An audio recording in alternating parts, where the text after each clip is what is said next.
Today's video is made possible by ADATA. Their XPG line of SSDs brings ultra-fast performance in both 2.5-inch and M-SATA form factors to perfectly suit your upgrade needs. For more info, check out the link below.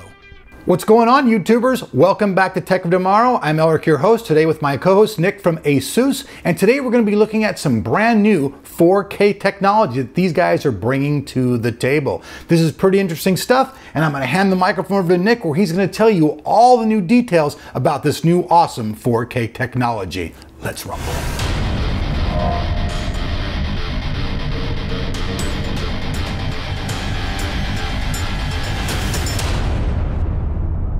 So all right, Nick, so why don't we start off with talking about a little bit of the technology that's behind this 4K monitor? Because I understand there's just a lot of interesting things that have gone into this build, correct? Yeah, so one of the biggest thing right away is going to be the resolution, right? So on 4K resolution, you're going to get 3840 by 2160 on this monitor. That's really going to give you a lot more real estate. So some of the key applications that people are going to be using this with, of course, besides gaming, is going to be photography and video editing. So finally, those people that have their DSLR cameras, high resolution pictures that they're taking them, they can finally edit them and take a look at them at a much higher resolution on their monitor at native resolution. And with a screen this big, you'll have plenty of real estate to like spread your stuff all over the place. So people are doing a lot of editing and stuff will not only have, you know, a giant monitor, they'll actually be able to play stuff around the screen to have multi-windows open at one time with that type of resolution, correct? Exactly. 4K is technically 4 times the amount of 1080p pixels. So if you're going to load up a 1080p video on this monitor, you're only taking up 1/4 of the space of the monitor. So that leaves you a lot of room, whether you're watching videos or want to have multiple web pages up or multiple browser windows. You have a lot of real estate to work with, yeah. Now, also, some of the other technologies that are behind this, I understand that like this monitor is kind of like split in half. There's actually like 2 screens inside of one that actually creates the 4K. Can we talk a little bit about the panel and about what actually goes into that? Sure. So essentially, the controller that powers the panel is only going to be able to do about 1920 by 2160 at 60 hertz. So to get around this limitation and be able to offer people 4K gaming at 60 hertz or just 4K experience at 60 hertz in general, we basically have 2 controllers inside that do 1920 by 2160, and then we combine them back up into a single image. So they merge to create that technology so that Correct. You can maintain that 60 hertz, correct? And that's done actually on the driver side. So on the Intel side, you go in and set up collage mode. On the AMD Eyefinity side, you set up the Eyefinity display at 2x1, and then on the NVIDIA side, NVIDIA is actually just going to recognize the monitor and automatically tile those 2 displays back together. A lot of people right now understand, but the technology is very, very new, and a lot of the drivers from all these companies are taking a while to kind of catch up. So at this point right now, some of the drivers are very kind of immature, but they're working on the technology to get it going, correct? All the major things are working. You might have some little bugs here and there that are all being worked on by the GPU manufacturers, and then we'll also have some firmware update available for the monitor soon as VISA standardization gets set for VISA 1.3, right which is basically going to give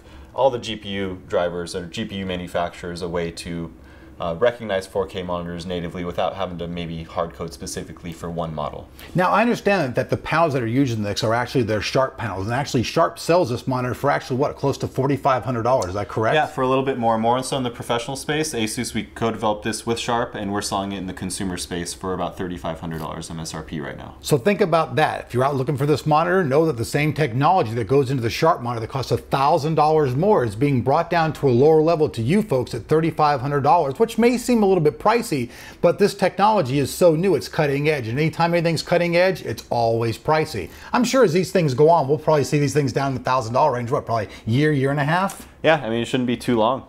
And I think a couple other things that we can mention about the monitor in general. One of the big differences is that people that go out and buy monitors, they're really used to saying, hey, what type of panel is it? Is it a TN panel or is it an IPS panel? This is going to be a big change. So this is neither a TN or an IPS panel. This is actually new technology altogether. This is what's called IGZO and stands for indium gallium zinc oxide. What? How'd you say that, Nick?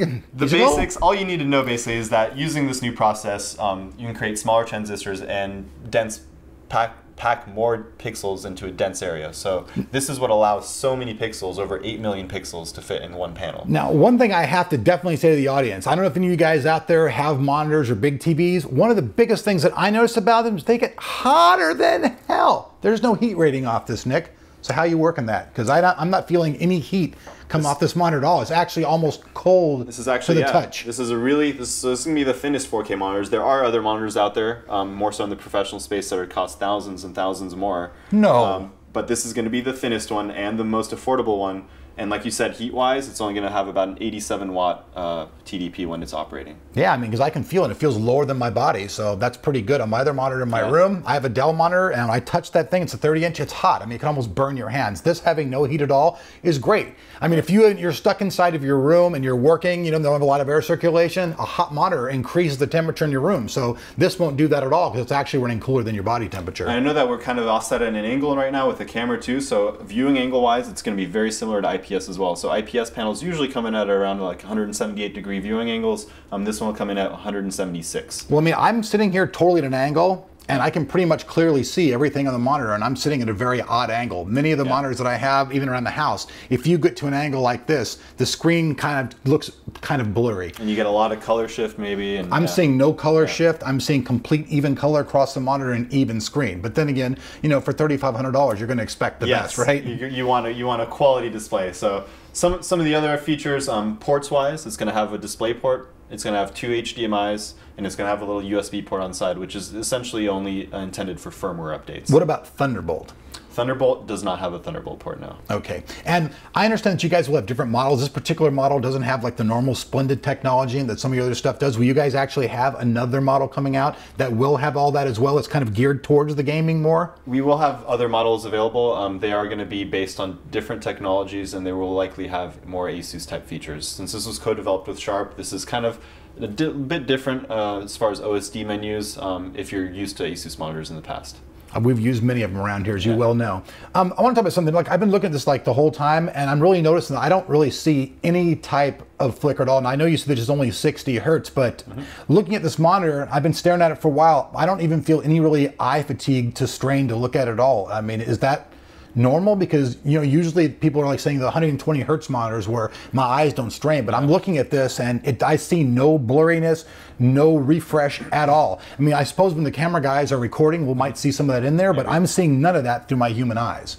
Yeah, I mean, I've had a really good experience with the panel. One of the quirks is that, so if you're not in SST mode, so maybe this is a good time that we go over DisplayPort. So DisplayPort has two different modes. One that you can go through the cable with SST, which stands for single stream transport, and then it also has an MST mode, which stands for multi-stream transport. So some of those that may be familiar with daisy chaining DisplayPort, the MST is what allows DisplayPort to be daisy chained to send multiple signals through one cable. So you could have multiple monitors up through a single connection, in theory. With DisplayPort, but essentially what we've used, and we talked about the dual controllers in the monitor, is that we're using MST mode to send two signals over one DisplayPort cable to the two controllers in the monitor. So if you're not enabling MST mode on the monitor and you're using 4K, you're going to be at around 30 hertz refresh rate. Okay. But once you enable the MST mode and you power the two separate panels, you can up each of those panels to 60 hertz and then join them. Right, so it combines the two. It combines the two of them together to create an overall signal for the whole panel. Correct? And that's how you're going to get 60 hertz at 4K for the meantime, until more powerful controllers come out, maybe a year from now or a bit more. Yeah. And I mean, I'm sure as technology grows, they'll be coming up with more stuff, as it always is. As always. So the technology is always growing.